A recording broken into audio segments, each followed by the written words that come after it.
A paz de Cristo, meu irmão, minha irmã, que Deus possa te abençoar. Quero te pedir, antes de mais nada, que você possa se inscrever, apertar em todas as notificações para que você possa receber todo o nosso conteúdo, que você possa também curtir, que você possa comentar e que você possa fazer algo para o reino do Senhor, que é compartilhar. Compartilhe esse vídeo que está por vir, não deixe de semear na vida das pessoas. Muita gente necessita ouvir a palavra de Deus. Então você que já está inscrito no canal, amém, Deus te abençoe. Você que não está e vê nossos vídeos, quantas pessoas veem nossos vídeos e veem os versículos da manhã, também os nossos shorts, todo dia às 6 horas da manhã são lançados, que não estão inscritos. Deus abençoe e abençoe a vida de outro também. Amém? Que Deus possa te abençoar rica e abundantemente. Pode rodar a vinheta em nome de Jesus. Deus abençoe.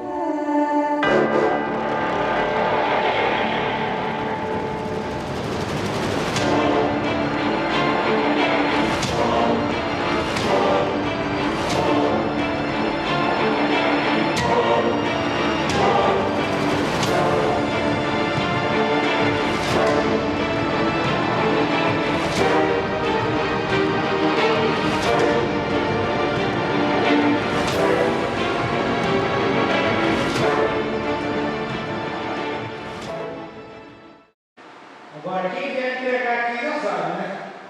Eu não vou segurar mais o microfone, eu vou dar o microfone. Então não fica com vergonha não, porque você vai dar e vai ter essa oportunidade de orar. Amém? É uma bênção.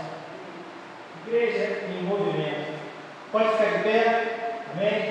Vamos falar um pouco sobre o que a gente vai praticar durante essa semana.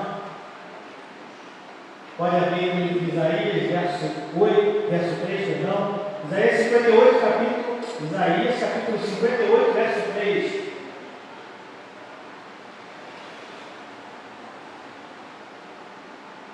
Isaías capítulo 58, verso 3. A gente vai ler do verso 3 ao verso 12. Eu leio o seguinte título dessa passagem: Jejum, a prática correta. Amém? Então, vai lá, Isaías 58, verso 3. A gente vai ler 3 ao 12. Amém? Isaías 58. Podia usar outros textos, mas como a gente vai falar do jejum, a gente vai falar sobre a prática correta. Eu compreendi que esse seja o texto mais fiel em relação. Mais fiel não é, mas seria o que deixar melhor e não vai nos mostrar melhor que seja o jejum segundo a vontade de Deus. Amém? Então, Isaías 58, verso 3 diz assim: dizendo: por que jejuamos se tu nem notas? Por que nos humilhamos se tu não levas isso em conta? Acontece que no dia em que jejuam, vocês cuidam dos seus próprios interesses e oprimem os seus trabalhadores. Eis que vocês jejuam apenas para discutir, brigar e bater uns nos outros. Jejuando assim como hoje, o clamor de vocês não será ouvido lá do alto. Quem diz isso é o Senhor pela boca do profeta Isaías. Seria este o jejum que escolhi? Continua o Senhor. Que num só dia a pessoa se humilhe, incline a sua cabeça como um junco e estenda debaixo desse pano de saco e cinza? É isso que vocês chamam de jejum e dia aceitável ao Senhor? Será que não é este o jejum que escolhi? Preste atenção no que o Senhor fala através da boca de Isaías sobre o jejum que ele escolheu. Que vocês quebrem as correntes da injustiça, desfaçam as ataduras da servidão, deixem livres os oprimidos e acabem com todo tipo de servidão? Será que não é também que vocês repartam o seu pão com os famintos, recolham em casa os pobres desabrigados, vistos que se encontrarem nus e não voltem as costas aos seus semelhantes? Se você fizer isso, verso 8, Deus complementa: então a luz de vocês romperá como a luz do alvorecer, e a sua cura brotará sem demora. A justiça irá e a glória do Senhor será a sua retaguarda. Então vocês pedirão ajuda, e o Senhor responderá, gritarão por socorro, e ele dirá: eis-me aqui. Se tirarem do meio de vocês todo tipo de servidão, o dedo que ameaça e a linguagem ofensiva, se abrirem no seu coração aos famintos e socorrerem os aflitos, então a luz de vocês nascerá nas trevas, e a escuridão em que vocês se encontram será como a luz do meio-dia. Verso 11, que coisa linda! O Senhor os guiará continuamente, lhes dará de comer até lugares áridos e fortalecerá os seus ossos. Vocês serão como um jardim regado e como um manancial cujas águas nunca secam. Vocês reconstruirão as antigas ruínas, levantarão os fundamentos de muitas gerações e serão chamados de reparadores de brechas e restauradores de veredas, para que o país se torne habitável. Senhor, oh Deus, fala aos nossos corações, Senhor. Fala sobre, Senhor, esse rito, Senhor, esse desejo seu, Senhor, em particular, esse jejum, Senhor, que queremos fazer, Pai, que agrada ao seu coração, que o Senhor possa falar através dessa mensagem, Pai. Já é autoexplicativa, Senhor, a reflexão aí em Isaías 58, de 3 a 12, Pai, mas que o Senhor possa trazer coisas que possam trazer maiores entendimentos, para que a gente possa sair daqui, Senhor, convencido, Senhor, de que o verdadeiro jejum move o seu coração, Senhor. Para que a gente possa sair daqui, Senhor, ensinado, Senhor, na prática correta do verdadeiro jejum, Senhor, aquele que toca, Senhor, o teu mais profundo ser, Pai, que faz o Senhor movimentar, Senhor, o universo para abençoar cada um de nós, Senhor. Então, Senhor, fica conosco, Senhor, fala com cada um de nós, Senhor, nos abençoa através dessa palavra, nos ensina, Pai, cada vez mais, para que a gente possa sair daqui fortificado, Pai. Pai, que o Senhor possa me diminuir e possa ser completamente, Senhor, vencido pelo poder que há no teu Espírito, Senhor, para que tu possas falar através de mim, Senhor, que eu possa trazer nem motivo, Pai, nem pingo de dia a mais ou a menos na palavra, Pai. A oração que fazemos em nome de Cristo, que todos digam amém e amém, podeis assentar.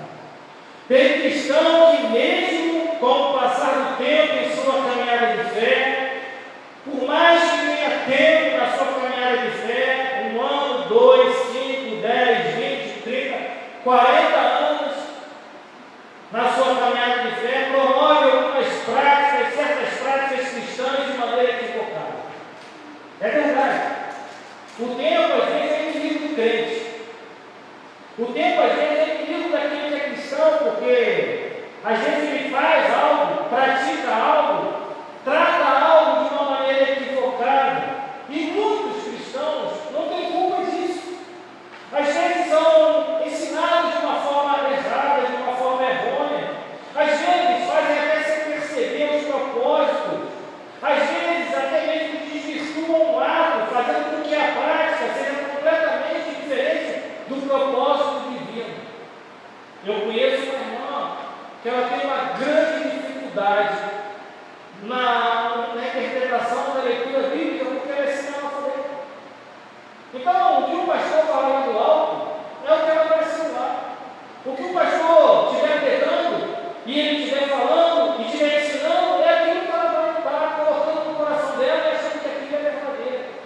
Não há um confronto com a verdadeira palavra do Senhor. A culpa é dela?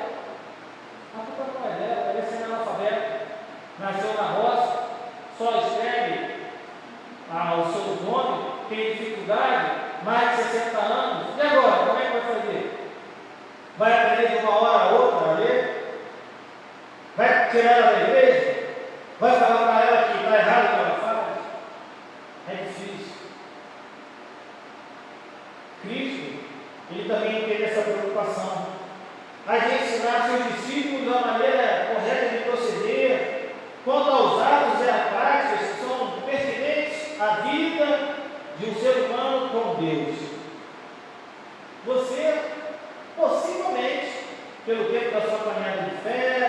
pelo tempo que você já passou em alguns outros lugares, pela sua leitura bíblica. Você possivelmente sabe o que seja o jejum. Possivelmente você sabe da prática do jejum. Possivelmente você sabe do procedimento do jejum. Possivelmente você conhece até o propósito do jejum. Cristo, ele imaginava que seus discípulos também soubessem e praticassem o jejum pela razão certa. Cristo também tinha essa ideia. Eu acho que eles sabem disso. Ele queria que eles jejuassem, mas pelo motivo certo, da maneira certa. Então Cristo fala lá em Mateus 6,16 o seguinte: quando vocês jejuarem, e ele está falando para os seus discípulos, quem está falando isso é Cristo. Não é Deus pela boca de um profeta. É Cristo que está falando em Mateus 6,16. Ele diz assim: quando vocês jejuarem, não fiquem com uma aparência triste, como os hipócritas, porque desfiguram o rosto a fim de parecer aos outros que estão jejuando. Em verdade, lhes digo que eles já receberam a sua recompensa. Mas você, quando jejuar, unja a cabeça e lave o rosto, a fim de não parecer aos outros que você está jejuando, e sim ao seu Pai em secreto. E o seu Pai, que vê em secreto, e presta bastante atenção nessa leitura, isso é importante. E seu Pai, que vê em secreto, lhe dará recompensa. Nesse trecho, é o trecho do Sermão do Monte, Cristo alerta os seus discípulos para que não façam o jejum como os fariseus da época faziam o jejum. Acontece que a gente, ao ler a palavra de vida, a gente encontra a prática do jejum já distorcida lá no Antigo Testamento, como a gente leu agora, no texto central, em Isaías 58, de 3 a 12. E o curioso dessa passagem é que logo no começo do verso 3, o povo é que questiona Deus. É o povo que faz um questionamento que Isaías fez questão de registrar aqui lá, Isaías 58, 3, parte A. Por que jejuamos se tu nem notas? Por que nos humilhamos se tu não levas isso em conta? O povo estava reclamando. O povo chega a ser atrevido no questionamento, chega a ter a petulância contra Deus. Pô, o senhor não está me vendo aqui? Eu estou jejuando e o senhor não está respondendo, o senhor não vê nada. Então, Deus tem vontade de começar a repreender os judeus pelos seus questionamentos.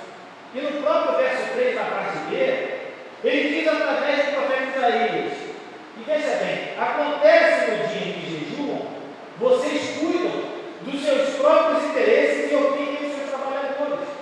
Veja bem, o alvo do jejum era separar o tempo a Deus, um momento para Deus. Mas os judeus entendiam que jejuar era apenas ficar um dia sem comer. Então eu vou ficar um dia sem comer, então eu não vou comer. E em vez de separarem aquele dia para Deus, eles continuavam a viver a sua vida diária. Eles continuavam a viver no dia a dia, só que não comiam. A diferença era essa: não havia mudança no comportamento espiritual, havia mudança no comportamento corporal. Eles apenas não se alimentavam, só mudava o fato que eles viviam a vida deles normalmente e ficavam com fome. Isso não é jejum, isso não é o jejum bíblico. O objetivo do jejum não é fazer dieta para perder peso. O objetivo não é esse. Há um propósito espiritual do jejum. Não é simplesmente o fato de parar de comer e ficar com fome. Não é esse o cerne da questão do jejum. E aí Deus já continuou no verso 4. Eis que vocês jejuam apenas para discutir, brigar, bater uns aos outros. Ou seja, está brigando, está discutindo, está batendo nos outros e ainda está com fome. Mas se Deus fala: pobre miserável, jejuando assim como hoje o clamor de vocês não será ouvido lá do alto. Deus responde através de Isaías. Esse tipo de jejum não me agrada. Não é o jejum correto. Vocês jejuam sem propósito, vocês ficam com fome, e vocês, além de ficarem com fome, brigam entre si.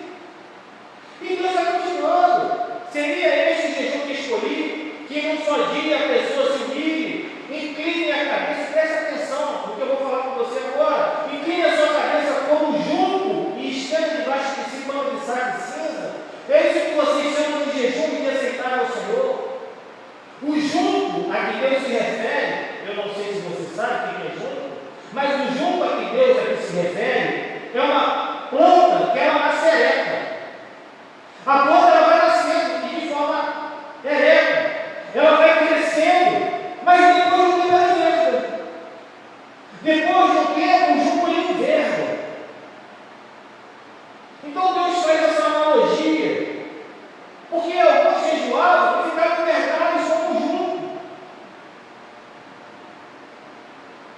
apenas por falta do alimento naquele momento. Deus, no final do verso 5, ainda traz a baila que os judeus faziam jejum por conta de uma formalidade, um dogma, uma tradição, uma mera formalidade. A gente tem que jejuar quando a gente jejua, não fica sem poder.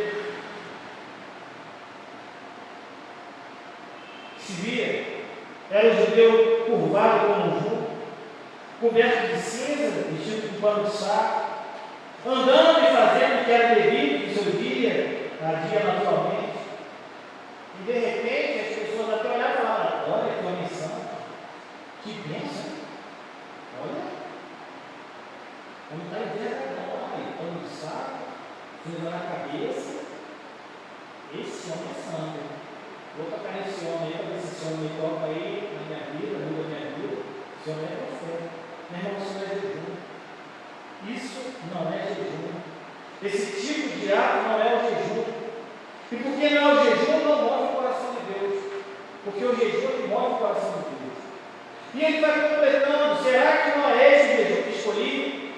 E aí ele começa a falar que vocês quebrem as correntes da injustiça, desfaçam as ataduras da servidão, deixem livres os oprimidos e acabem com todo tipo de servidão? Será que não é também que vocês repartam o seu pão com os famintos, recolham em casa os pobres desabrigados, vistam os que encontrarem cruz e não botem as costas aos seus semelhantes?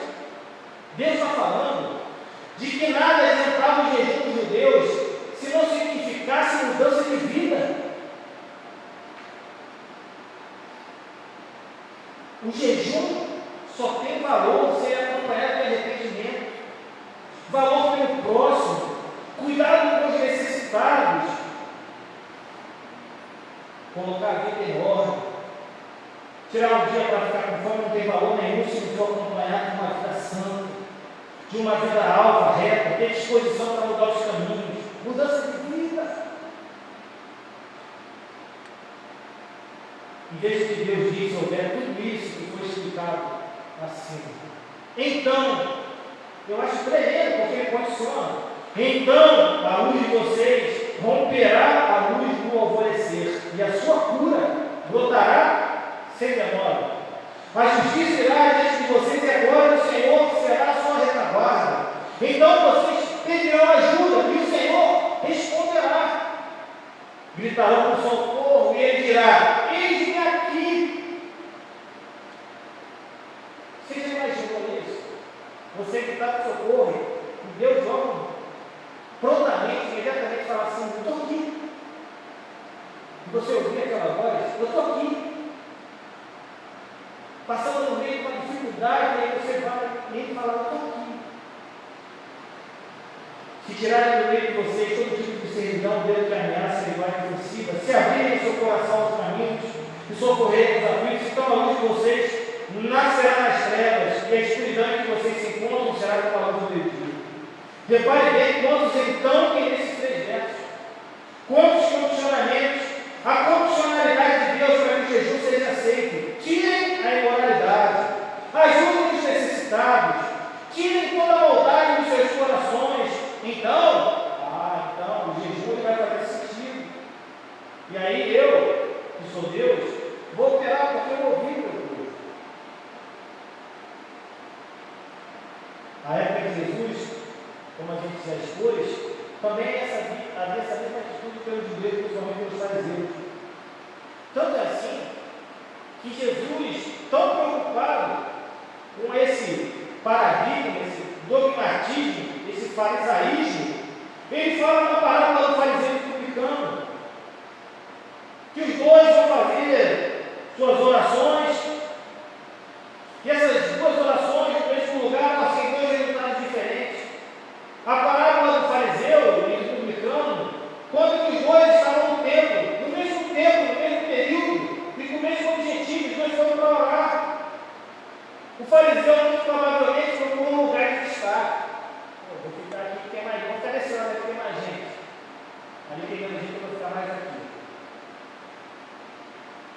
Talvez mais próximo do santuário do templo. O fariseu então olhou em pé, olhou para o céu. Aparentemente parecia que estava vendo Deus, sei lá onde. Eu nunca consegui ver ele orar para ver se eu vejo onde, não consigo. Mas Jesus, é claro, dizia que ele dirigiu uma oração a si mesmo. Em outras palavras, ele estava falando que o que ele queria eram elogios ao seu próprio ego. Em sua oração, e você depois deu uma olhada lá em Lucas 18:11, lá, na oração desse homem, no momento algum ele confessa seus pecados, ele mostra arrependimento. Ao contrário, o fariseu parecia tentar mostrar para Deus o quanto ele era bom, o quanto ele era santo, e como Deus era privilegiado por ter alguém com aquela qualidade orando diante dele. O fariseu focava em se comparar com as outras pessoas, mas ele não fazia isso no sentido positivo. De repente se comparando com João, como um homem íntegro, como Elias, o profeta Elias, Eliseu, tantos outros que estão por aí. Na verdade, ele se comparava aos outros que estavam dentro do templo, e no sentido negativo. Ou seja, ele afirmava que não era um ladrão, um injusto, um adulto. Quando viu o publicano orando, colocou ele também na lista dos desprezados dele, na sua autoglorificação, à custa da miséria dele. Aproveitou para colocar o publicano aqui também, para aproveitar que ele está aqui mesmo. Após se comparar com outras pessoas, o fariseu começou a exibir seus grandes feitos como cumpridor da lei.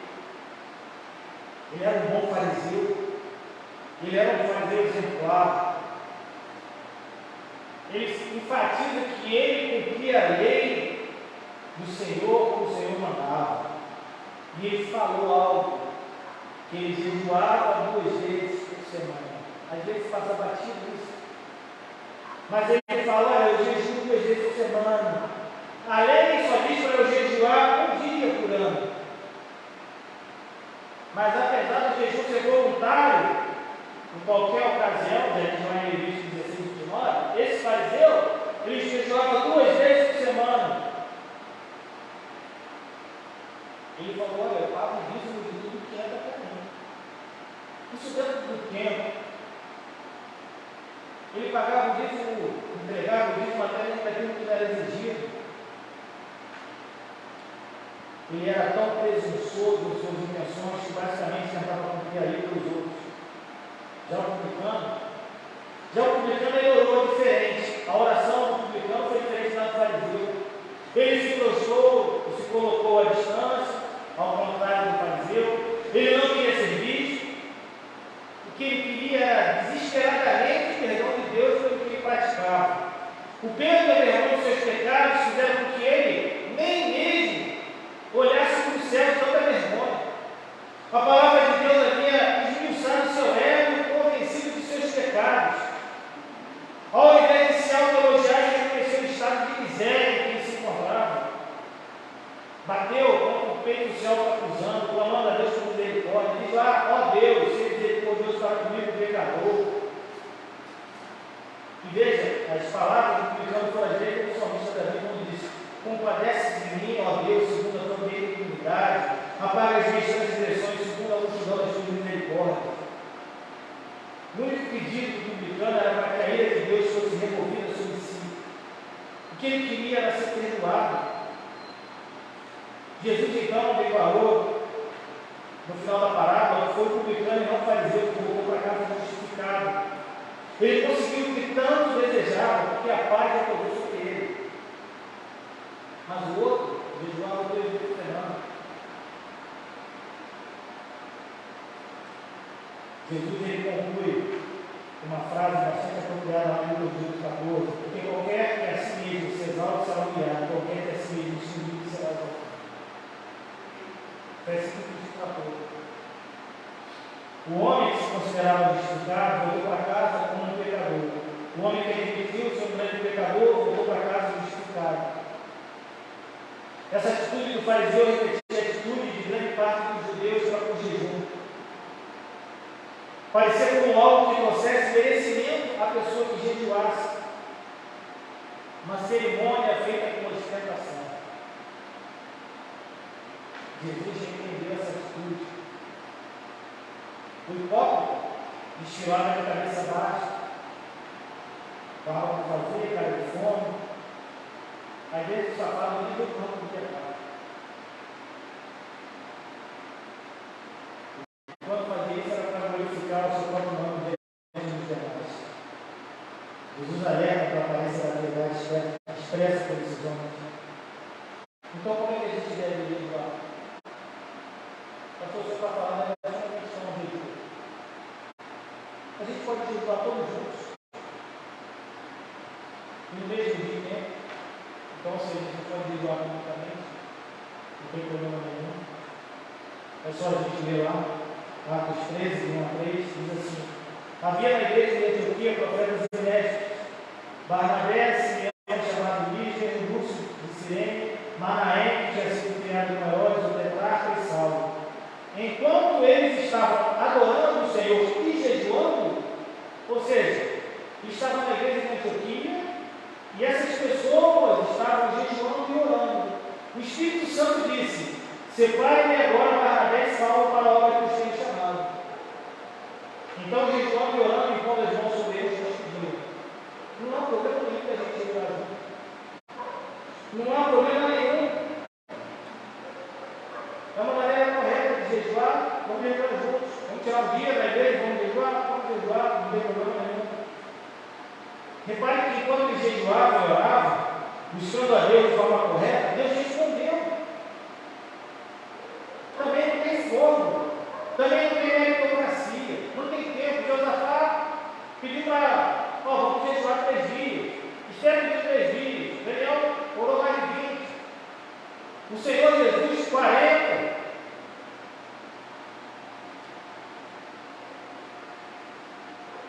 Outra coisa que a gente tem que saber, o jejum, ele sempre vem acompanhado de oração. Sempre.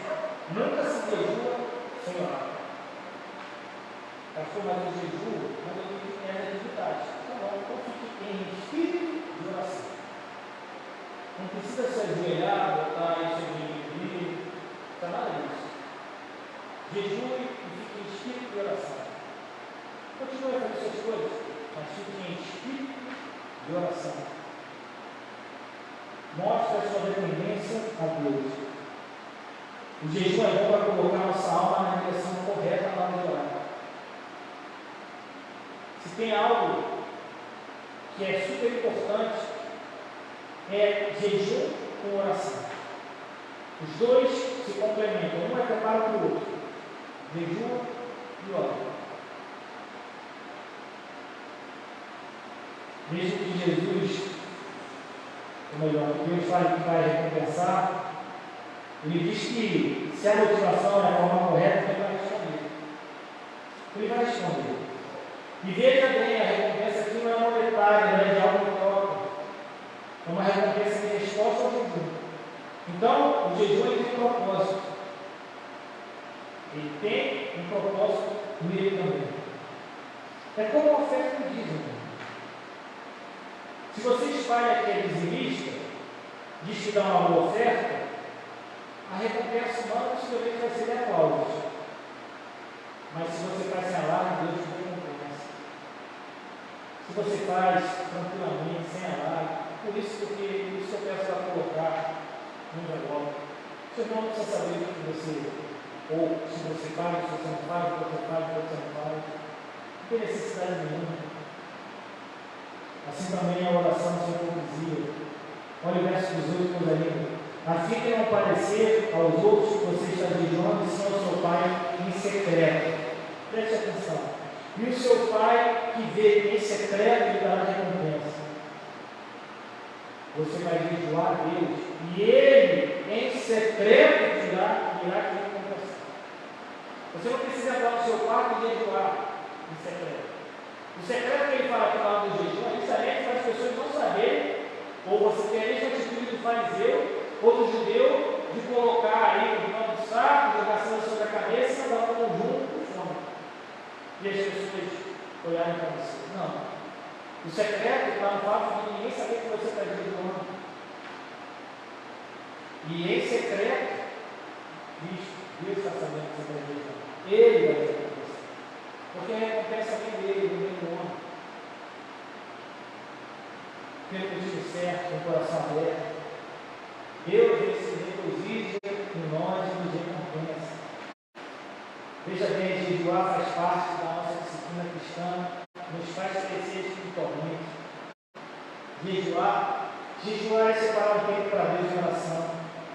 É um período de mortificação do nosso corpo. É afligir a nossa alma. Você vai trazer aflição para a sua alma. O jejum e a prática dele traz aflição para a alma. E aí, com a alma aflita, a gente vai se aquebrantar a Deus, a gente vai confessar nossos pecados. O jejum ele tem que vir acompanhado de uma reforma de vida, com mudança de atitude, com transformação do nosso coração, do nosso comportamento. O ideal é que fazer o jejum de forma discreta, porque o alvo do jejum é conhecer a Deus e não parecer para os homens que somos mais ou menos santos. Isso não interessa. E tem mais, jejuar é uma necessidade cristã.